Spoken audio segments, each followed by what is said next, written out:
rumah teras, double story, freehold yang murah dan juga open concept layout. Jom kita tengok.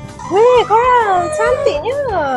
Kalau korang nak tahu, projek ni dia open concept layout tau. Keluasan dia 18 kali 65 kaki tau, 1660 square feet. Paling best, starting price RM468,000 je. Sesuai sangat untuk keluarga muda yang baru nak membesar ataupun ada warga emas sebab semua bilik ada untuk korang. Bilik tidur tingkat bawah ni kan boleh muat queen size bed tau. Korang tengok ni besar sangat kan master bedroom dia. Kalau ada anak-anak kecil tu, korang bolehlah bentang kapet dekat sini untuk diorang bermain. Yang paling bestnya projek ni tempat dia sangat-sangat strategik tau. Dekat sangat dengan SKPA Highway dalam 2 km je. WCA Highway, dekat juga kalau korang nak pergi Puchong ke, Trujaya ke ataupun Kelang. Bukan tu je kemudahan, 100 meter je ke klinik Econsave dan juga Lotus.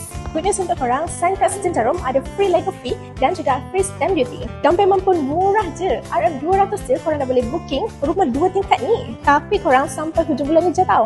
Korang juga boleh dapat HP Gold Bar secara percuma. Korang nak tahu tak, nanti akan adanya event Yang Raya Super Meriah. Jangan lupa datang ke Sales Gallery Suntrust Centarum pada 13 April 2025 daripada pukul 10 pagi hingga 5 petang. Nampak tak ni? Korang berpeluang untuk memenangi Nintendo Switch tau. Jadi jangan lupa datang sini pakai baju raya tau. Confirm meriah.